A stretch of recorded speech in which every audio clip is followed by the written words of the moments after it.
If you, O Lord, should mark our guilt, Lord, who would survive? But with you is found forgiveness. For this, we revere you. When I think about God's mercy, dear friends, itong salmo po na ito, ang aking naiisip, Psalm 129. Because with the Lord, there is mercy and fullness of redemption. Israel indeed, He will redeem.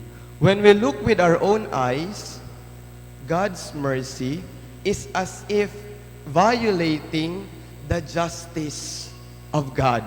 As if the mercy of God is violating God's justice. Justice, my dear friends, is to give what is due. Ibigay kung ano ang naaayon at nararapat. Ito yung pagtingin natin. But let us have the eyes of God. We may not deserve to be saved because of our sinfulness, but God goes beyond justice. Actually, His mercy is for us because first, we are created in God's image and likeness. Kaya walang conflict yung God's mercy and God's justice. If we see it in the perspective or yung POV ng Diyos. Kasi madalas inisip natin, ang daya naman ni Lord, makasalanan naman yun, bakit mas pinagpapala niya yun? Bakit mas kinakaawaan niya yung makasalanan? Yun yung ating pagtingin ng justice. But God's justice and God's mercy is not actually contrary. The basic Hebrew word for mercy is rehamim, meaning womb, sinapupunan. Pag sinabi mong mercy, sinapupunan. So anong una nating maiisip kapag sinabi nating sinapupunan ay it actually connects mercy to womb emotion. Emotion ng sinapupunan na kung ano ang nararamdaman ng anak at ng nanay ay mayroong kaugnayan. Rehamim from the Hebrew word. This reminds me of Isaiah chapter 49 verses 15 to 16. Makalilimutan ba ng isang ina ang kaniyang anak? Hindi ba niya pagmamalasakitan ang kaniyang isinilang na sanggol? Mga kapatid, opo, maaaring ang iisang ina ay makalimot sa kaniyang anak. Pero ano ang sinasabi ng Diyos sa Isaiah? Ako ay hindi. Hindi ako makalilimot sa iyo. Meaning to say, God's mercy goes beyond the womb emotion. Hindi lamang ugnayan na parang anak at ina. Dito ipinakikita na mas higit ang nais iparanas sa atin ng Diyos. More than just womb emotion. The loyal love of God, which is Hesed. Ayan po yung term, Hesed. Ito yung nais niyang iparanas sa atin. It goes beyond just a womb emotion. Kaya naman, gaano man tayong nagkakasala, patuloy niya pa rin tayong pinararanas ng kanyang mabathalang awa. Paano man tayong nagkakasala, ang Diyos ay patuloy na nagpaparanas sa atin ng kaniyang mabathalang awa.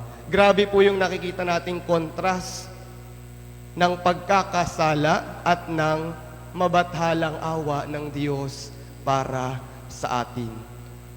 Tama nga ang ating amang si San Agustin.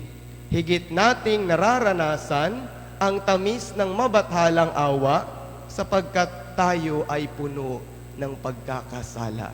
Higit nating nararanasan ang tamis ng mabathalang awa sapagkat tayo ay puno ng pagkakasala.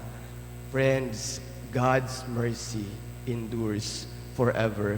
As we glorify God for His mercy for us, ang panalangin natin ngayong linggo ay ito, na tayo na nakaranas ng awa ng Diyos ay maging instrumento ng pagpaparanas ng awa ng Diyos sa iba.